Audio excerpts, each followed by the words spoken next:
ಬಂದ್ಬಿಟ್ಟು, ಅಮ್ಮ ಯಾಕೆ ಅಳ್ತಾ ಇದೀಯಾ, ಅಳಬೇಡಮ್ಮ, ಏನಕ್ಕೆ ಅಳ್ತಾ ಇದೀಯಾ, ನಿನ್ನ ಪ್ರಾಬ್ಲಮ್ ಏನು ಅಂತ ಕೇಳಿದಾಗ ಇನ್ನೂ ಜೋರಾಗಿ ಅತ್ತಂತೆ. ಆ ಹುಡುಗಿ ಜೋರಾಗಿ ಅಳುತ್ತಾ ಕಣ್ಣೀರು ಸುರಿಸ್ತಾ ಇತ್ತು. ಆಗ ಅಕ್ಕ ಕೇಳಿದ್ರು, ಅಮ್ಮ ಯಾಕೆ ಅಳ್ತಾ ಇದೀಯಾ, ಏನಾಯಿತು ನಿನಗೆ? ನಾನು ಈಗ 3ನೇ ಕ್ಲಾಸ್ ಓದ್ತಾ ಇದ್ದೀನಿ, ಆಮೇಲೆ 4ನೇ ಕ್ಲಾಸ್ಗೆ ಹೋಗ್ತೀನಿ, ಆಮೇಲೆ 5ನೇ ಕ್ಲಾಸ್ಗೆ ಹೋಗ್ತೀನಿ, 6ನೇ ಕ್ಲಾಸ್ಗೆ ಹೋಗ್ತೀನಿ. ಹೌದಮ್ಮ, ಅದಕ್ಕೆ ಏನು ಇವಾಗ 10ನೇ ಕ್ಲಾಸ್ಗೆ ಹೋಗ್ತೀನಿ, ಆಮೇಲೆ ಕಾಲೇಜ್ಗೆ ಹೋಗ್ತೀನಿ.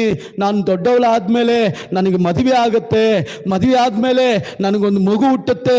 ಆ ಮಗು ಹುಟ್ಟಿದ ಮೇಲೆ ಆ ಮಗು ಬೆಳೆದು ಬರುವಾಗ ಆ ಮಗು ಶಾಲೆಗೆ ಹೋಗುವಾಗ ಆಕ್ಸಿಡೆಂಟ್ ಆಗಿಬಿಟ್ರೆ ಅಂತ ಅಂತ ಅಳ್ತಾ ಇತ್ತಂತೆ. ಅರ್ಥ ಆಗಿಲ್ಲ ನಿಮಗೆ? ಕೆಲವ್ರು ನಗಿತಾ ಇದ್ದೀರಾ, ಕೆಲವರು ಯೋಚನೆ ಮಾಡ್ತಾ ಇದ್ದೀರಾ, ಇನ್ನು ಸ್ಲೋ ಮೂಮೆಂಟಲ್ಲಿ ಬರ್ತಾ ಇದ್ದೀರಾ. ಅರ್ಥ ಆಗುತ್ತಾ? ಇವತ್ತು ನಾವು ಕೂಡ ಅದೇ ರೀತಿಯಲ್ಲಿ ಯಾವಾಗೋ ಇರೋ ಕಾರ್ಯಕ್ಕೆ ಇವಾಗಲೇ ತಲೆ ಮೇಲೆ ಕೈ ಇಟ್ಟುಕೊಂಡು